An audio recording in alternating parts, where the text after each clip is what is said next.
ये आकाशवाणी जयपुर अजमेर है। अब आप रितिका गुप्ता से अजमेर जिले की चिट्ठी सुनिए। इसका आलेख तैयार किया है नीलिमा दादीच ने। राजस्थान दिवस साप्ताहिक महोत्सव के तहत जिले में 25 से 31 मार्च तक कई कार्यक्रमों का आयोजन किया गया।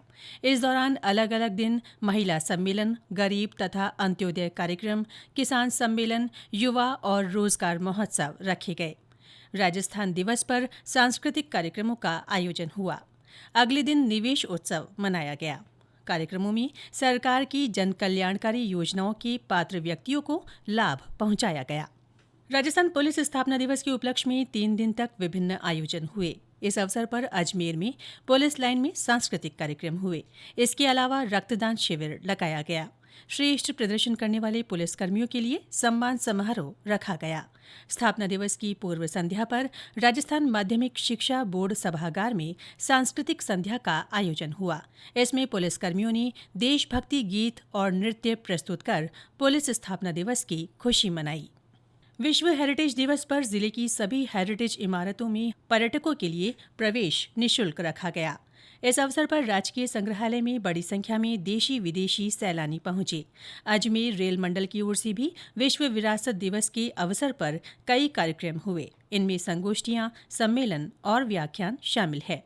साथ ही डीआरएम ऑफिस इमारत और भाप के इंजन को आकर्षक रोशनी से सजाया गया। ये इमारत भारतीय रेल की धरोहर सूची में शामिल है। इसके अलावा बादशाह बिल्डिंग, बारादरी, तारागढ़, 2.5 दिन का झोंपड़ा, अकबर का किला और विक्टोरिया टावर पर भी सजावट की गई। महर्षि दयानंद सरस्वती विश्वविद्यालय का दीक्षांत समारोह पिछले दिनों आयोजित हुआ। राज्यपाल हरिभाऊ बागड़े और विधानसभा अध्यक्ष वासुदेव देवनानी ने इसमें शिरकत की। राज्यपाल ने समारोह में 40 स्वर्ण पदक, 60 शोध उपाधियां दी। इसके अलावा समारोह में सत्र 2023-2024 के 94,608 विद्यार्थियों को डिग्रियां प्रदान की गई। बीते दिनों अजमेर के पृथ्वीराज चौहान राजकीय महाविद्यालय में जिला स्तरीय युवा संसद आयोजित हुई। इसमें एक देश एक चुनाव विषय पर अजमेर सहित ब्यावर, नागौर, डीडवाना और कुचामन जिले के करीब 150 प्रतिभागियों ने अपने विचार रखे। इनमें से 10 विजेताओं ने राज्य स्तर पर आयोजित युवा संसद में भाग लिया।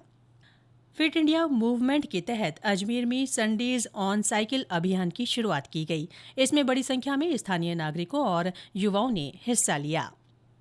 हाल ही में अजमेर में सेशन कोर्ट के नए परिसर का लोकार्पण हुआ। राजस्थान उच्च न्यायालय के मुख्य न्यायाधीश एम श्रीवास्तव, न्यायाधीश इंद्रजीत सिंह और महेंद्र कुमार गोयल ने इसका उद्घाटन किया। 150 करोड़ की लागत से नवनिर्मित कोर्ट परिसर में सभी आधुनिक तकनीक और अन्य समावेशी सुविधाएं मौजूद हैं। धार्मिक सौहार्द की नगरी अजमेर में पिछले दिनों कई धार्मिक कार्यक्रमों के आयोजन हुए। जैन समुदाय ने परंपरा के साथ पंच कल्याण महोत्सव मनाया।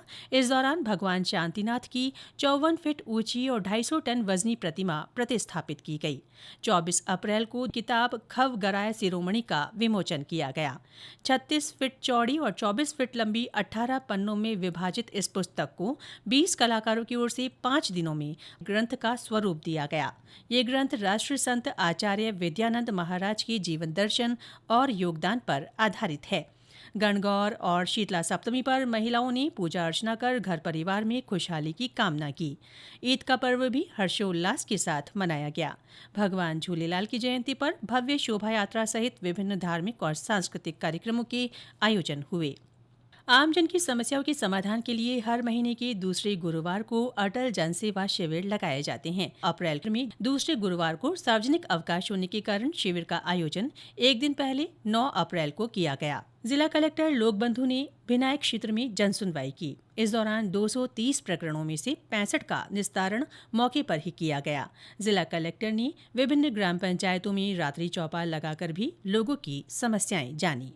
इसके साथ ही अजमेर जिले की चिट्ठी समाप्त हुई।